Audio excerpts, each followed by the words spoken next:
Please like and subscribe my videos and share. मैं संजीव कुमार आपका open mind tutorial के physics के एपिसोड 102 में स्वागत करता हूं। आज हम लोग पढ़ेंगे विद्युत स्थितिज ऊर्जा और गुरुत्वीय स्थितिज ऊर्जा में अंतर। तो हेडिंग दीजिएगा विद्युत स्थितिज ऊर्जा एवं गुरुत्वीय स्थितिज ऊर्जा में अंतर, difference between electric potential energy and gravitational potential energy. तो सबसे पहले आप जान लीजिए कि स्थित विद्युत ऊर्जा क्या होता है। तो जो हम पिछले वीडियो में आपको बता चुके हैं कि जब किसी आवेश के विद्युत क्षेत्र में किसी दूसरे आवेश को किसी बिंदु तक उठा करके लाते हैं तो किया गया कार्य ही उस बिंदु का विद्युत स्थितिज ऊर्जा कहलाता है। इसमें एक टॉपिक है आपका गुरुत्वीय स्थितिज ऊर्जा। तो देखिए गुरुत्वीय स्थितिज ऊर्जा जो होता है वो गुरुत्वाकर्षण के कारण होता है। जैसे पृथ्वी है हमारा, ये पृथ्वी के ये मेरा पृथ्वी हो गया अर्थ, और पृथ्वी के चारों ओर एक क्षेत्र है जिसमें आने वाले किसी वस्तु को पृथ्वी अपनी ओर आकर्षित करती है। तो जिस तरह से आवेश के चारों ओर विद्युत क्षेत्र होता है जिसके कारण आवेश किसी दूसरे आवेश को आकर्षित करता है, उसी तरह से पृथ्वी के चारों ओर गुरुत्वीय क्षेत्र होता है, यानी कि गुरुत्वाकर्षण क्षेत्र होता है जिसमें आने वाली किसी वस्तु को पृथ्वी अपनी ओर आकर्षित करती है। तो गुरुत्वाकर्षण क्षेत्र में यानी कि पृथ्वी के गुरुत्वीय क्षेत्र में यदि कोई भी वस्तु किसी पॉइंट पर स्थित हो, चाहे सतह पर स्थित हो या कहीं ऊंचाई पर स्थित हो, तो उसमें जो एनर्जी होता है स्टोर उस ऊर्जा को हम लोग कहते हैं गुरुत्वीय स्थितिज ऊर्जा। क्यों? क्योंकि वो गुरुत्वीय क्षेत्र में स्थित है। तो पृथ्वी के गुरुत्वीय क्षेत्र के तीव्रता के कारण पृथ्वी के गुरुत्वाकर्षण क्षेत्र में किसी बिंदु पर किसी दूसरे वस्तु को लाने पर जो कार्य करना पड़ता है वही कार्य उस बिंदु का गुरुत्वीय स्थितिज ऊर्जा कहलाता है। तो ठीक जिस तरह से विद्युत स्थितिज ऊर्जा होता है उसी तरह से गुरुत्वीय स्थितिज ऊर्जा होता है, लेकिन दोनों में फर्क है कि विद्युत स्थितिज ऊर्जा जो है दो आवेशों के कारण होता है और गुरुत्वीय स्थितिज ऊर्जा जो होता है दो द्रव्यमान के वस्तुओं के कारण होता है। तो एक तरफ लिखिए, आप पहले इसमें लिखिए टॉपिक विद्युत स्थितिज ऊर्जा एवं गुरुत्वीय स्थितिज ऊर्जा में अंतर, और हेड लिखिएगा उसमें डैश देकर कि विद्युत स्थितिज ऊर्जा एवं गुरुत्वीय स्थितिज ऊर्जा में अंतर निम्नलिखित है। विद्युत स्थितिज ऊर्जा एवं गुरुत्वीय स्थितिज ऊर्जा में अंतर निम्नलिखित है।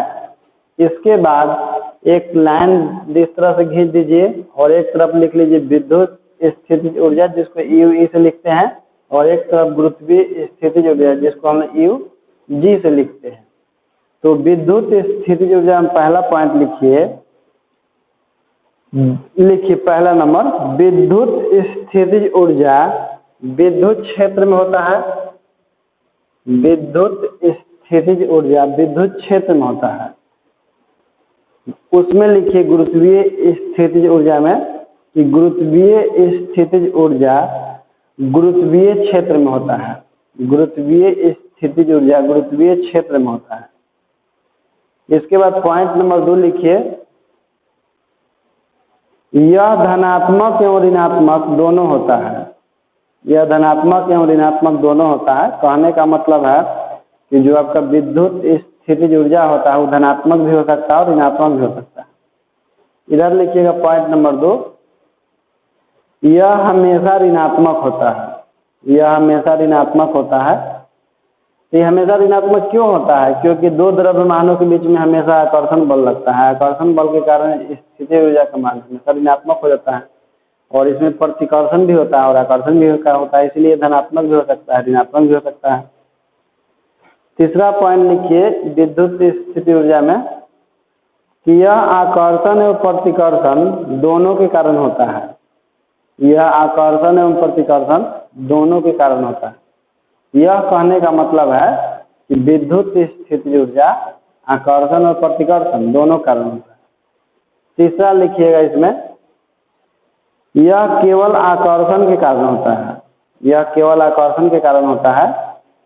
देखिए इसका कारण है कि हम लोग जानते हैं कि पृथ्वी के गुरुत्वीय क्षेत्र में जब कोई वस्तु आता है तो पृथ्वी और उस वस्तु के बीच में केवल आकर्षण बल काम करता है, प्रतिकर्षण बल काम नहीं करता। इसलिए वस्तु केवल आकर्षित हो सकता है पृथ्वी की ओर, उससे प्रतिकर्षित नहीं हो सकता है।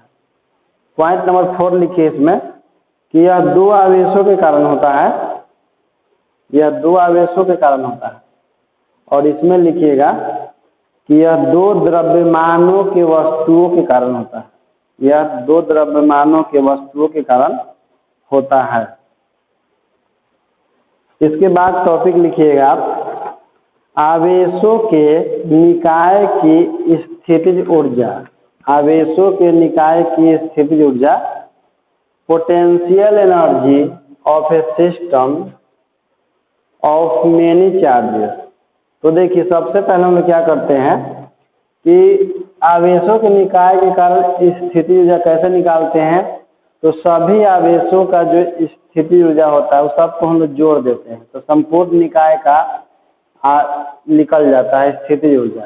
तो चलिए उसमें डैश देकर लिखिएगा कि अनेक आवेशों के कारण, अनेक आवेशों के कारण स्थितिज ऊर्जा का मान, अनेक आवेशों के कारण स्थितिज ऊर्जा का मान सभी आवेशों के स्थितिज ऊर्जा के योगफल के बराबर होता है, सभी आवेशों के स्थितिज ऊर्जा के योगफल के बराबर होता है। अर्थात U बराबर U1 plus U2 plus U3 plus dot dot, चाहे जितना आवेश हो वो सभी का योगफल लिखाएगा यहाँ पर, जितना भी आवेश हो। इसके बाद लिखिएगा, देखिए उसके बाद आप एक डायग्राम बना लीजिए जो आपको बोर्ड पर दिख रहा है, और इसमें 3 ठो आवेश ले लीजिए, एक Q1, एक Q2, एक Q3। Q1 और Q2 के बीच की दूरी को हम मान लिए R12, और Q1 और Q3 के बीच की दूरी को R13, और Q2 और Q3 के बीच की दूरी को R23। अब तीनों आवेश मिलकर एक निकाय बना रहे हैं, तो तीनों का विद्युत स्थितिज ऊर्जा का मान कितना होगा। तो चलिए लिखिए, तो माना कि चित्र में Q1, Q2 एवं Q3 आवेश मिलकर एक निकाय बनाते हैं, एक निकाय बनाते हैं, निकाय बनाते हैं। इसलिए देखिए पहले हम लोग इसके और इसके बीच का एनर्जी निकाल लेते हैं। तो क्या होगा, U12 बराबर 1/4 पाई एप्सिलॉन नॉट और Q1 इंटू Q2 और बाई R12। इसी प्रकार देखिए आवेश 1 और 3 के बीच, यानी कि इसके और इसके बीच का जो एनर्जी होगा क्या होगा, 1/4 पाई एप्सिलॉन नॉट और Q1 इंटू Q3 और बाई R13 हो जाएगा। और उसके बाद इसके और इसके बीच हम निकाल रहे हैं 2 और 3 के बीच में, तो क्या लिखेंगे, U23 बराबर 1/4 पाई एप्सिलॉन नॉट और Q2 इंटू Q3 और दोनों के बीच का दूरी कितना है, R23 है। हो गया। तो हम तो दो आवेशों के बीच में कर निकाले हैं, लेकिन हमको पूरा निकाय का निकालना है। तो पूरा निकाय के लिए क्या करना पड़ता है कि सभी के विद्युत स्थितिज ऊर्जा को जोड़ना पड़ता है। तो इसके बाद लिखिए कि इसलिए निकाय की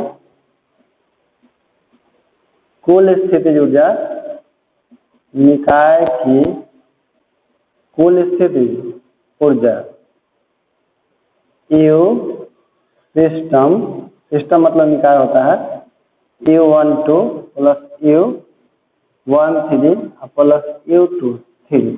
देखिए सभी में एक बात कॉमन है कि सब में 1/4 पाई एप्सिलॉन नॉट कॉमन है, तो उसको हम लोग कॉमन ले लेते हैं, किसको, 1/4 पाई एप्सिलॉन नॉट।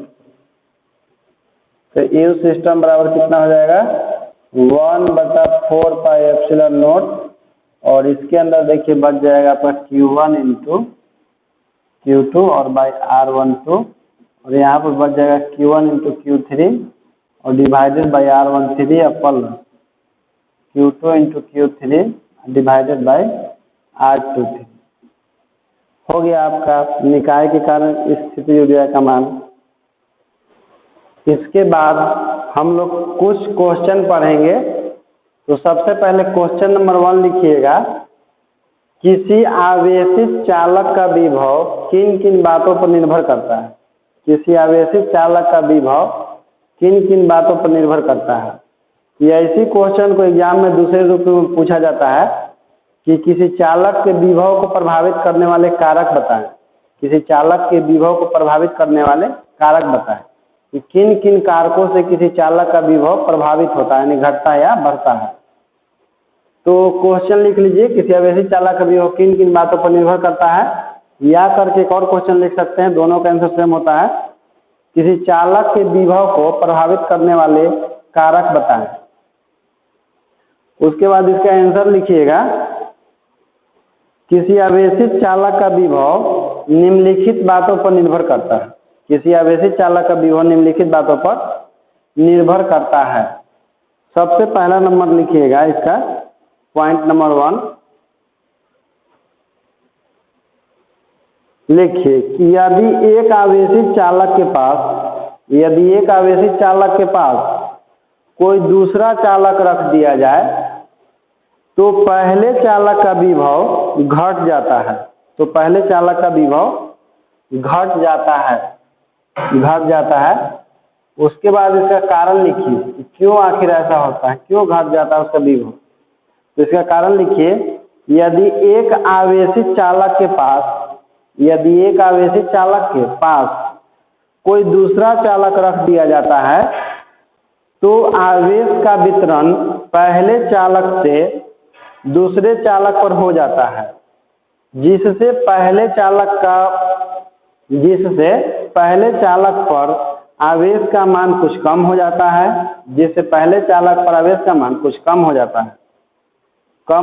है। जिस कारण से पहले चालक का विभव घट जाता है। देखिए, इसको समझने के लिए पहले आप जान लीजिए कि विभव का फॉर्मूला होता है 1/4πε नॉट और Q/R होता है। मान लीजिए कि यह कोई चालक है जिस पर आवेश का मान Q है। चालक की सतह पर आवेश का मान कितना है, Q है। यदि इसके संपर्क में हम लोग किसी दूसरे चालक को यदि रख दें तो आवेश का वितरण जो है पहले चालक से दूसरे चालक पर हो जाता है। तो इस कारण से पहले वाले चालक पर आवेश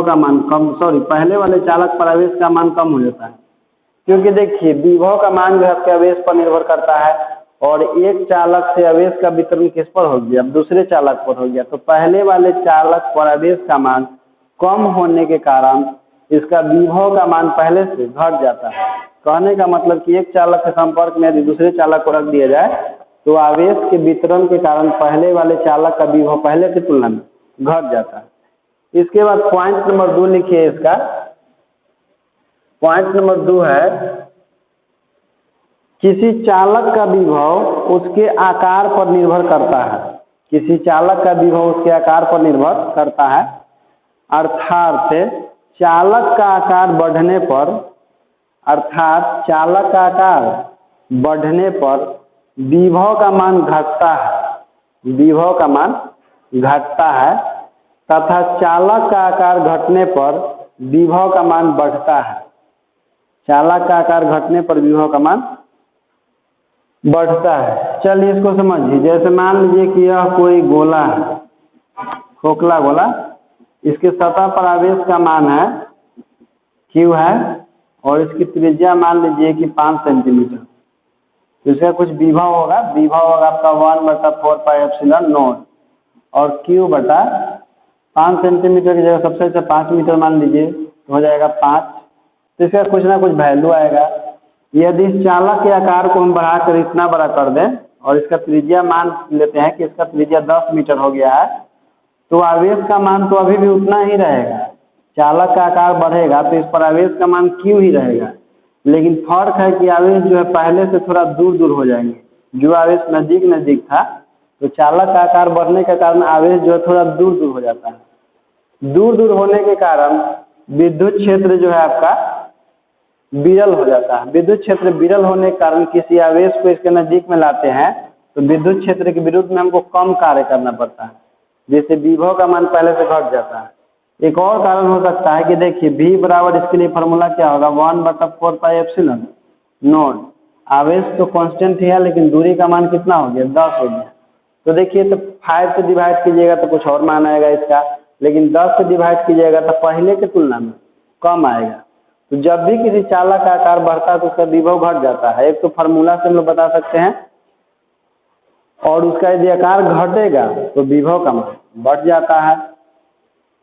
एक और कारण है कि जब चालक का आकार बढ़ता है तो उस पर आवेश का वितरण थोड़ा दूर दूर हो जाता है। आवेश का वितरण दूर दूर होने के कारण विद्युत क्षेत्र रेखाएं जो है विरल हो जाती है, और विरल होने के कारण किसी आवेश को इसके नजदीक में लाते हैं तो हमको विद्युत क्षेत्र के विरुद्ध में कम कार्य करना पड़ता है, इसलिए विभव का मान कम होता है। तो इसका भी कारण लिख लीजिएगा, इसका कारण लिख लीजिए। कारण किसी आवेशित चालक का आकार बढ़ाने पर, किसी आवेशित चालक का आकार बढ़ाने पर उस पर स्थित आवेश एक दूसरे से, उस पर स्थित आवेश एक दूसरे से दूर दूर स्थित हो जाते हैं, दूर दूर स्थित हो जाते हैं, जिससे विद्युत क्षेत्र रेखाएं विरल हो जाती है, जिससे विद्युत क्षेत्र रेखाएं विरल हो जाती है, और विद्युत क्षेत्र के विरुद्ध में हमें कम कार्य करना पड़ता है, और विद्युत क्षेत्र के विरुद्ध में हमें कम कार्य करना पड़ता है, जिसके कारण उस चालक का विभव घट जाता है, जिसके कारण उस चालक का विभव घट जाता है।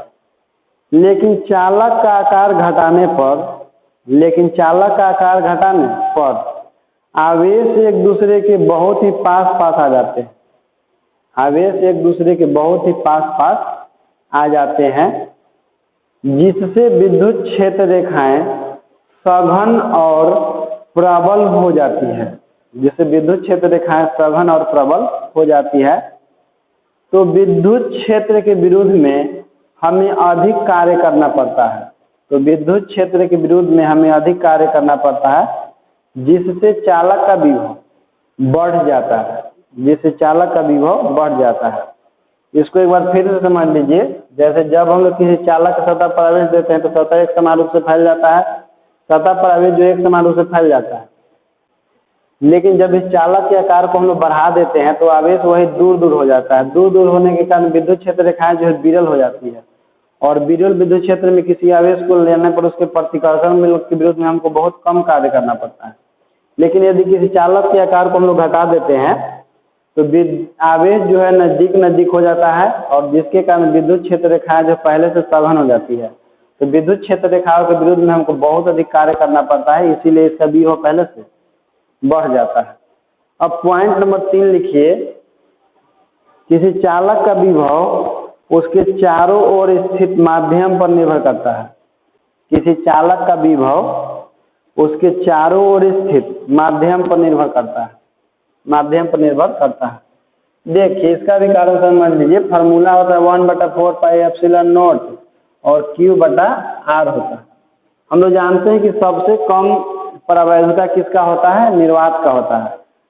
यदि किसी माध्यम का परावैधुता ज्यादा होगा तो फार्मूला किसी तरह से होगा 1/4 पाई एप्सिलॉन और Q बटा R। देखिए एप्सिलॉन जो डिवाइड में है, हम लोग जानते हैं कि जो भी राशि डिवाइड में होता है यदि उसका मान बढ़ेगा तो इधर इसका जो मान है घट जाएगा। तो यदि किसी माध्यम में हम लोग किसी आवेश को रखते हैं तो माध्यम की यदि परावैधुता अधिक होगा तो उसका विभव का मान कम होगा उसमें, और यदि माध्यम की परावैधुता कम होगी तो विभव का मान वहाँ पर ज्यादा होगा।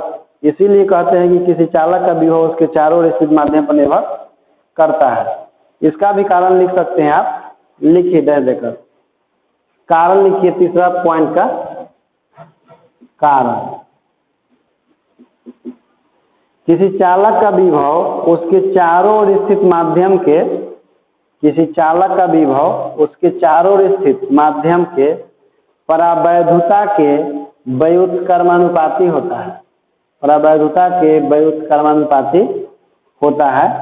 अर्थात माध्यम की परावैधुता बढ़ने पर, अर्थात माध्यम की परावैधुता बढ़ने पर विभव का मान घटता है।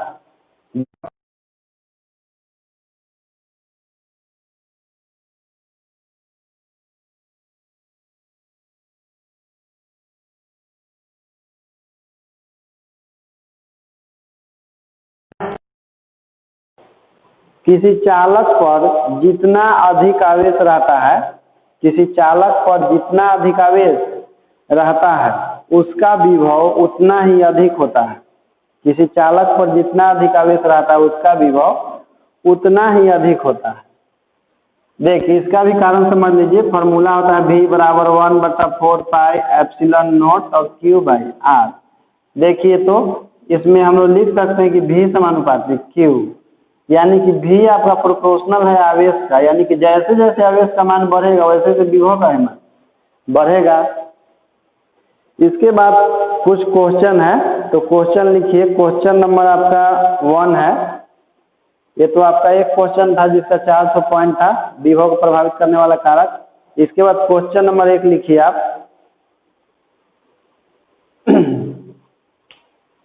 क्वेश्चन लिखने से पहले इसका आप कारण ही लिख लीजिए। चौथा नंबर जो आपको पॉइंट लिखाए हैं तो उसका कारण लिख लीजिए कि किसी चालक का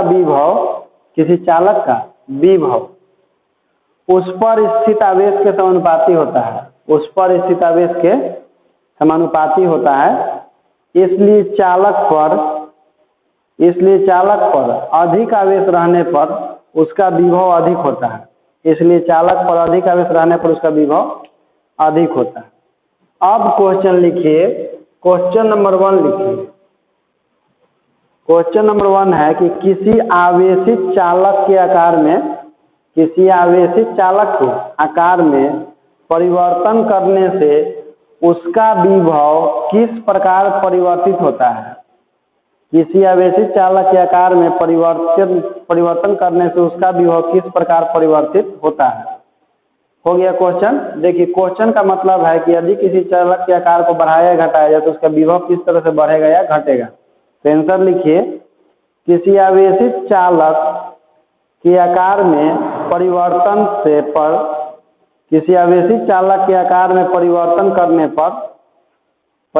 करने पर उसका विभव बढ़ता है या घटता है, उसका विभव बढ़ता है या घटता है।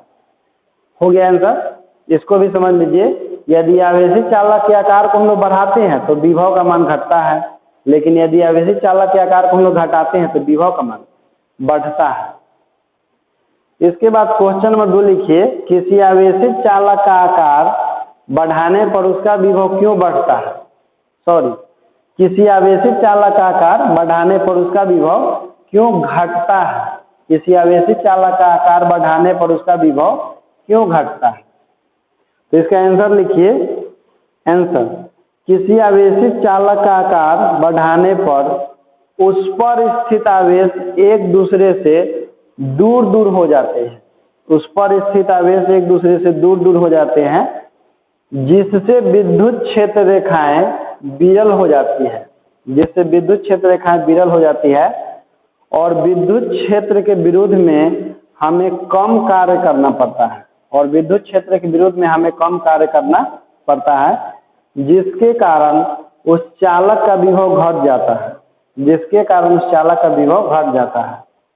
चलिए इसको समझिए। मान लीजिए कि एक चालक है, इसका आवेश नजदीक है, तो हम आवेश जब नजदीक होगा तो इसके सतह से उत्पन्न विद्युत क्षेत्र रेखाएं जो होगी एक दूसरे के बहुत पास होगी। तो हम लोग किसी आवेश को लाएंगे धो करके इसके विद्युत क्षेत्र में, तो जितना ही आवेश के कारण विद्युत क्षेत्र सघन होगा, यानी कि चालक के आवेश के कारण जितना ही विद्युत क्षेत्र सघन होगा तो उसको उतना ही अधिक प्रतिकर्षण बल काम करेगा, और जितना अधिक प्रतिकर्षण बल काम करेगा उसके विरुद्ध में हमको उतना ही अधिक कार्य करना पड़ेगा। हम लोग विभव का परिभाषा जानते हैं कि किसी बिंदु तक लाने में जो कार्य करना पड़ता है वही कार्य उस बिंदु का विभव होता है।